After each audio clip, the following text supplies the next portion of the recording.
आज मैं आप सबके बीच एक बहुत ही गंभीर मुद्दा लेकर आई हूं, जिससे पूरा देश वाकिफ है। बंगाल में जो महिलाओं के साथ लगातार होता आ रहा है, ये सिर्फ एक घटना नहीं है।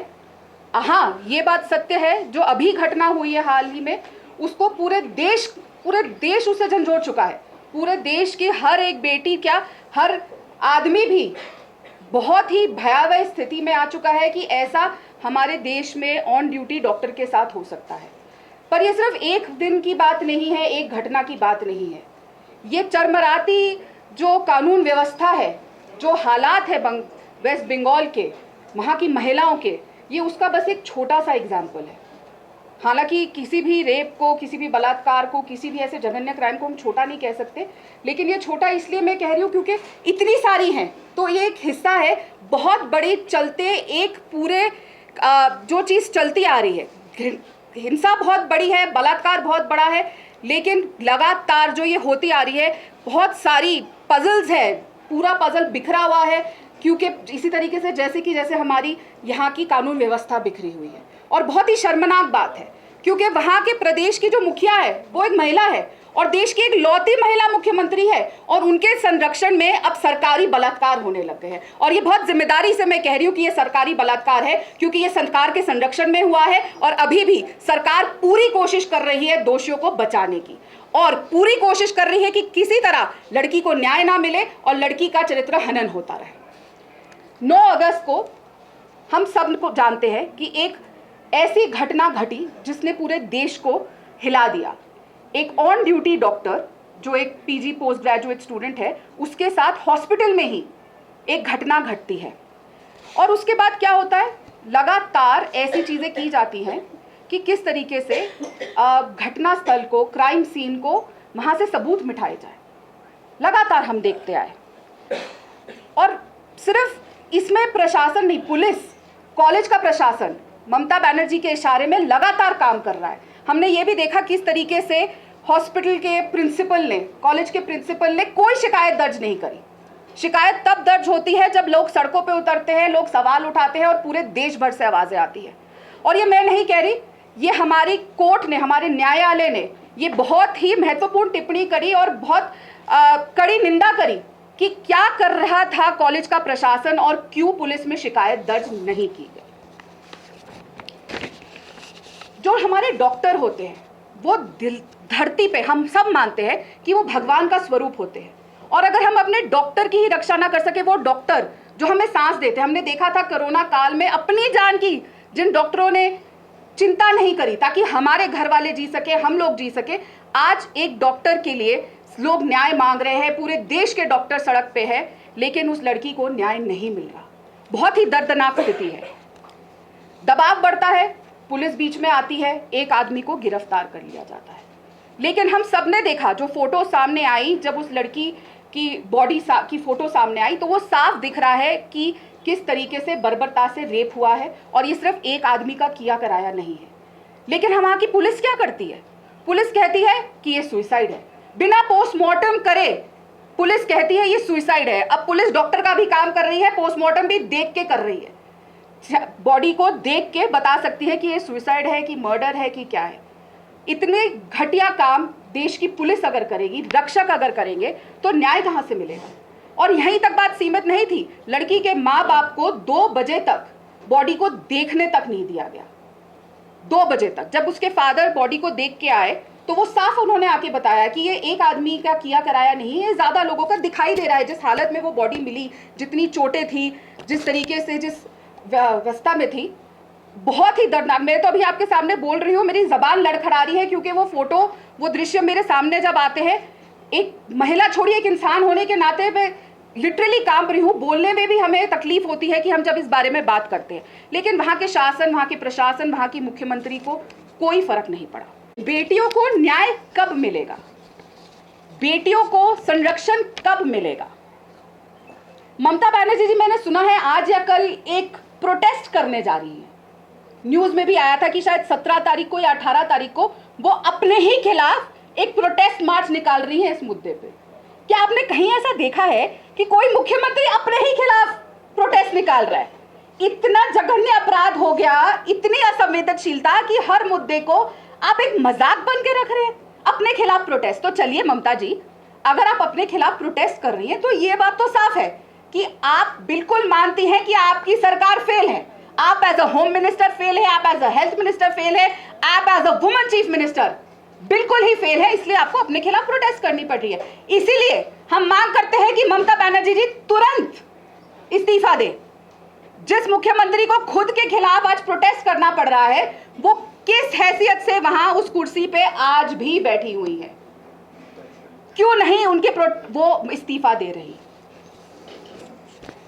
हम उनसे जानना चाहते हैं कि कब तक वो लगातार दोषियों को बचाती रहेंगी, कब तक उन दोषियों को बचाने वालों को इनाम देती रहेंगी, और कब देश की बेटियों को, प्रदेश की बेटियों को न्याय मिलेगा। ये बात सिर्फ वेस्ट बंगाल की बेटियों तक सीमित नहीं है, यह हर उस प्रदेश के लिए है जहां, और हमने देखा भी जिस तरीके से 15 अगस्त को प्रधानमंत्री जी ने लाल किले से ये बात बोली, उन्होंने एक किसी राज्य की बात नहीं करी, उन्होंने कहा सभी राज्यों को आगे आके और जिम्मेदारी से जल्दी न्याय करना पड़ेगा, और दोषियों को, उन राक्षस वृत्ति करतूत करने वाले लोगों को जल्द से जल्द सजा देनी पड़ेगी। और आप मीडिया से भी उन्होंने आह्वान किया और रिक्वेस्ट किया कि जिस तरीके से बलात्कार के ऊपर हम लोग चर्चा करते हैं, उस तरीके से जिन लोगों को सजा मिल रही है उसके ऊपर भी चर्चा करना बहुत जरूरी है, क्योंकि जब तक ये अपराधी, ये मानसिकता के लोग डरेंगे नहीं, अपराध रुकेगा नहीं। और इसीलिए प्रधानमंत्री के इस रिक्वेस्ट को मैं आपके सामने भी और लेकर आई हूं कि मीडिया भी लगातार, ये तो मीडिया की ही बदौलत है कि ये सब कुछ सामने आया और इतनी चीजें आ रही हैं, और आप लोग, हम बेटियों के लिए, एज अ महिला मैं बोल रही हूँ, अभी मैं जो ये शब्द बोल रही हूँ, आप भूल जाइए मैं कौन सी पार्टी के लिए से आती हूँ, लेकिन आप लोग जिस तरीके से महिला के लिए खड़े होकर असलियत दिखा रहे हैं, देश को पता चल रहा है, तभी हम लड़कियां बोल पा रही हैं। वरना जैसे मैंने कहा, और आप लोग डरे नहीं, इतने बड़े बड़े राजा महाराजा नेता डर गए, लेकिन हमारे मीडिया के साथी डरे नहीं और एज इट इज रिपोर्ट दिखा रहे हैं। इसीलिए जहां जहां जिन लोगों को सजा दी है, जैसे प्रधानमंत्री जी ने कहा, उस पर भी चर्चा होना जरूरी है, ताकि उन लोगों तक पहुंचे कि आपको सिर्फ बचाया नहीं जाता, क्योंकि अभी तक सिर्फ पहुंच रहा है ममता बनर्जी ने बचाया, इंडिया अलायंस ने बचाया, वहां पे कोई कह देगा लड़के हैं, गलती हो जाती है, फिर वो कह देंगे कि उनको सजाए मौत नहीं देनी चाहिए। अबू आजमी ये सजाए मौत नहीं देनी चाहिए तो मुलायम सिंह यादव इंडिया अलायंस के नेता ने कहा था, उन्हीं के नेता अबू आजमी ने कहा था कि जब बलात्कारी को हैंग किया जाए तो साथ में जिस लड़की का बलात्कार हुआ है उसे भी हैंग कर दो। ये है मानसिकता जिससे हम देश की बेटियां लड़ रही हैं, और जिससे लड़ने के लिए आप मीडिया वाले हमारा साथ दे रहे हैं। इसीलिए जो ये बर्बरता होती है, जो उनको सजा मिलती है, उसको दिखाना, उस पर चर्चा होना बहुत जरूरी है, जैसे प्रधानमंत्री जी ने कहा, ताकि वो लोग डरे, क्योंकि खौफ होगा तभी ये क्राइम रुकेंगे। अदालत में जब ये बात जाती है तो जैसे कि मैंने बताया कि अदालत ने कहा कि क्यों कॉलेज के प्रिंसिपल ने ये घटना को पुलिस में क्यों कंप्लेंट नहीं करी, इस पे भी सवाल उठे। सीबीआई इंक्वायरी की जैसे हम बात जानते हैं, ममता बनर्जी लगातार बोलती रही कि अगर बच्ची के माँ बाप चाहेंगे तो सीबीआई इंक्वायरी होगी। बच्ची के माँ बाप ने जो हलफनामा दिया कोर्ट में, आप जानते हैं उसमें क्या था? उसमें ये उन्होंने कहा कि कम से कम जो हमें खबर मिली है लोगों से, जो सूत्रों से, हवालत से पता चली है, उसमें 3 लोग कम से कम इन्वॉल्व है। बच्चे की माँ बाप तो कह रहे हैं 3 लोग इन्वॉल्व है, लेकिन ममता बनर्जी जी के कान तक वो बात नहीं पहुंच रही कि 3 लोग इन्वॉल्व है। एक आदमी को अरेस्ट करके, मामले को रफा दफा करके बात निपटाने की कोशिश करी जा रही है, और इससे साफ बदबू आ रही है इस बात की कि कोई ना कोई तार टीएमसी से जरूर जुड़े हुए हैं। इसीलिए किसी को संरक्षण दिया जा रहा है, इसीलिए किसी को बचाया जा रहा है, सिर्फ अपने साथियों को बचाने के लिए ये पूरा खेल रचा जा रहा है। और इससे हम जो कॉलेज का प्रिंसिपल है उनको हम पीछे नहीं छोड़ सकते। आरजीकर कॉलेज के प्रिंसिपल संदीप घोष, आप सब जानते होंगे कि पहले भी उनके ऊपर भ्रष्टाचार के आरोप लगे थे, जिसकी वजह से उनको वहां से भेज के मुर्शिदाबाद ट्रांसफर कर दिया गया था। उसके बाद बुला के उनको आरजीकर मेडिकल कॉलेज का प्रिंसिपल बनाया जाता है। जब इतनी बड़ी घटना होती है, उनके बयान सामने आते हैं, वो कहते हैं कि अगर लड़की रात को सेमिनार हॉल में जाएगी तो मैं क्या कर सकता हूं, मैं सुरक्षा कैसे दूं? अगर प्रिंसिपल सुरक्षा नहीं दे सकता, प्रिंसिपल सीसीटीवी कैमरा नहीं लगा सकता, तो उसको इस्तीफा देना चाहिए, वो इंसान होने के लायक नहीं है। ये कैसा सवाल और कैसा जवाब था कि मैं सुरक्षा नहीं दे सकता, सेमिनार हॉल में रात को जाएगी लड़की, तो लड़की को रात को सेमिनार हॉल में जाना क्यों पड़ा? इसलिए जाना पड़ा क्योंकि उस हॉस्पिटल में कोई चेंजिंग रूम नहीं थे। 36 घंटे जो महिलाएं वहां डॉक्टर्स काम करते हैं, उनके पास एक चेंजिंग रूम तक अवेलेबल नहीं था, कहीं पर भी सीसीटीवी कैमरा नहीं थे। ऐसे हालात क्यों थे? कि लड़की को जाके सेमिनार हॉल में कपड़े बदलने पड़ते थे क्योंकि वहां पे चेंजिंग रूम नहीं था। एक बेसिक नेसेसिटी होती है, चाहे महिला हो या आदमी हो, एक डॉक्टर के लिए या कहीं पे भी हम काम करते हैं, एक बाथरूम होना चाहिए, एक चेंजिंग रूम होना चाहिए। जो लोग 36 घंटे ड्यूटी लगते हैं, क्या उनको एक कमरा चेंजिंग रूम भी नहीं मिल सकता? और फिर आप कहते हैं कि सीसीटीवी कैमरा नहीं लगा सकता, मैं सुरक्षा नहीं दे सकता। तो आप बतौर प्रिंसिपल क्या कर रहे हैं? आप क्या वहां सिर्फ करप्शन करने के लिए बैठे हैं ताकि पैसा ममता बनर्जी तक पहुंचाए और फिर आपको कभी मुर्शिदाबाद भेज दिया जाए, कभी कलकत्ता ले आया जाए? और जब वो इस्तीफा देते हैं तब देखिए बात यही खत्म नहीं होती। इस्तीफा देने के बाद ममता बनर्जी जी उनका इस्तीफा स्वीकार करने से मना कर देती है, कहती है लो, फेंक के मारती हैं कि मैं इस्तीफा नहीं एक्सेप्ट करूंगी, और उनको एक और कॉलेज का प्रिंसिपल बना दिया जाता है।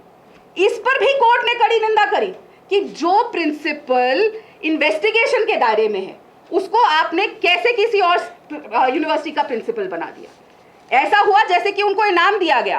पहले मुर्शिदाबाद भेजा गया इनाम के तौर पे भ्रष्टाचार का पैसा क्योंकि लगातार पहुंचा रहे थे, और अब क्योंकि उन्होंने जिस तरीके से एविडेंस मिटाने की कोशिश करी, उस पर भी मैं आऊंगी, जिस तरीके से उन्होंने पुलिस के साथ एविडेंस संदीप घोष ने मिटाने की कोशिश करी, उसके इनाम तौर पर उनका इस्तीफा रिजेक्ट किया गया और उनको एक और कॉलेज का प्रिंसिपल बना दिया जाए। जितने भी डॉक्टर वहां पे हड़ताल में हैं, उन्होंने मीडिया से जब बात करी है, मुझसे बात नहीं करी है, कोई भारतीय जनता पार्टी के कार्यकर्ता से बात नहीं करी है, उन्होंने मीडिया से जो हड़ताल पे डॉक्टर हैं उन्होंने ये बताया है कि जैसे ही ये घटना घटी उसके अगले दिन से ही जो बगल वाले कमरे थे उधर कंस्ट्रक्शन होनी शुरू हो गई।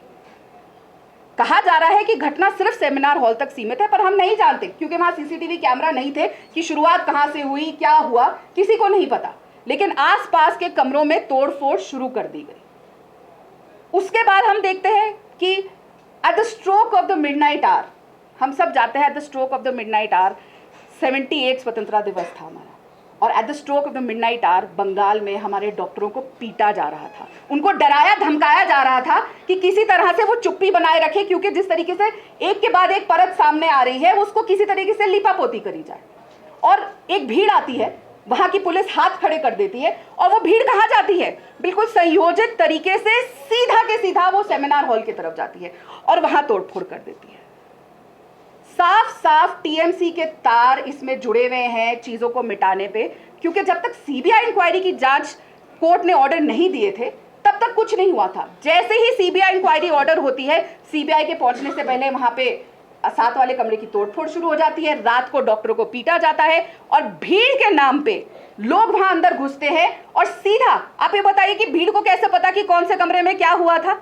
भीड़ कैसे डायरेक्टली सीधा उस हॉल पे पहुंचती है और सिर्फ वहीं पे तोड़फाड़ करती है? और क्यों सिर्फ डॉक्टरों को पीटा जाता है? किसी ना किसी की साजिश तो है, लोगों की आवाज दबाए जाने की कोशिश करी जा रही है, सबूतों को मिटाने की कोशिश की जा रही है। और ममता दीदी सिर्फ एक लौती मुख्यमंत्री, महिला मुख्यमंत्री नहीं है, वो उस प्रदेश की गृह मंत्री भी हैं, वो उस प्रदेश की हेल्थ मिनिस्टर भी है। और अगर और सारी चीजें जो हुई हैं सब उनके अंडर आती हैं, उनके नाक के नीचे हॉस्पिटल में ये हो रहा है, वो गृह मंत्री हैं, पुलिस ऐसे कर रही है, पुलिस अपने हाथ खड़ी कर रही है, मुख्यमंत्री होने के नाते वो शासन प्रशासन नहीं चला पा रही, तो वो इस्तीफा क्यों नहीं दे देती? आपको याद होगा अरविंद केजरीवाल ने जब निर्भया कांड हुआ था दिल्ली में, ऐसा ही एक दिल को झंझोड़ने वाला कांड था निर्भया कांड, तो जब वो हुआ था तो कांग्रेस के इनके जो साथी है इंडिया अलायंस के, शीला दीक्षित जी के लिए उन्होंने ट्वीट किया था, अभी भी वो ट्विटर पे है, do we need such a helpless CM. आज कहाँ है इंडी गठबंधन के लोग, कहाँ है वो अरविंद केजरीवाल का घर परिवार जिनसे ममता बनर्जी जी जाके कुछ दिन पहले झप्पिया पाके आई थी, गले मिलके आई थी, और इस बात के लिए कि आप जेल में हैं? आज वो नहीं पूछेंगे does West Bengal need such a helpless CM? आज कहाँ है इंडिया अलायंस वाले लोग? आज कहाँ है टीएमसी के सारे नेता? आज कहाँ है वो सारी महिलाएं जो लगातार जब कहीं पे भी रेप होता था तो ट्रेजेडी टूरिज्म करने पहुंच जाती थी? आज वो ममता बनर्जी के पीछे छुपी हुई हैं सारी टीएमसी की नेताएं और कह रही हैं कि समाज को बदलने की जरूरत है, हर चीज समाज को बदलने की जरूरत है। मुख्यमंत्री का कोई इसमें रोल नहीं है, होम मिनिस्टर की कोई इसमें रोल नहीं है, हेल्थ मिनिस्टर का इसमें कोई रोल नहीं है, सब गलती समाज की है। पहले उस लड़की का चरित्र हनन किया गया, अब समाज पे बात आ रही है, लेकिन ममता बनर्जी कुछ नहीं करेंगी, टीएमसी के नेता कुछ नहीं करेंगे। लेकिन जैसे ही भारतीय जनता पार्टी शासित किसी प्रदेश में या किसी और उनके नॉन अलायंस प्रदेश में कोई घटना होगी तो वहां पे बैठ के चिल्ला चिल्ला के कहेंगे और ट्वीट कर करके कहेंगे मैं देखती हूं मुझे कौन रोकता है वहां जाने से, मैं तो वहां जाऊंगी, वहां पे मैं इस्तीफा भी मांगूंगी मुख्यमंत्री का, मैं सीधा मोदी जी का इस्तीफा मांगूंगी। लेकिन यहाँ पे समाज की गलती है, समाज को बदलने की जरूरत है। बहुत शर्मनाक हालात है उस प्रदेश की जहाँ पे एक मुखिया महिला है। 2012 उसमें हावड़ा जिले में एक महिला मजदूर के साथ बर्बरता होती है।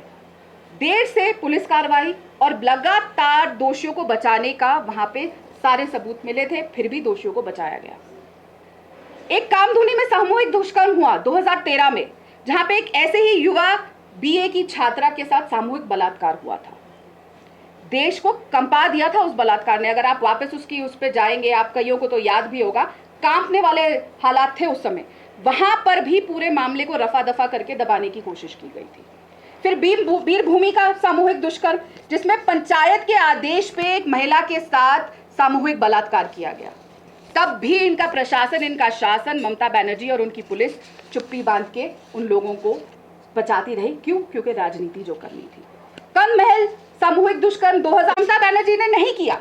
वो चाहती तो सीधा ये सीबीआई को मामला दे दिया जाता। अगर वो इतनी हेल्पलेस है, अगर उनकी पुलिस उनकी नहीं सुन रही, वहां की पुलिस को इंटेलिजेंस फेलियर है, यही नहीं पड़ता एक भीड़ अंदर आने वाली है और ऐसा कुछ होने वाला है, तो इस्तीफा उनको पहले ही सीबीआई को दे देना चाहिए था। पर नहीं, टाइम बाय किया जा रहा था। जैसा मैंने कहा कि जिस तरीके से किसी को बचाने की कोशिश करी जा रही है।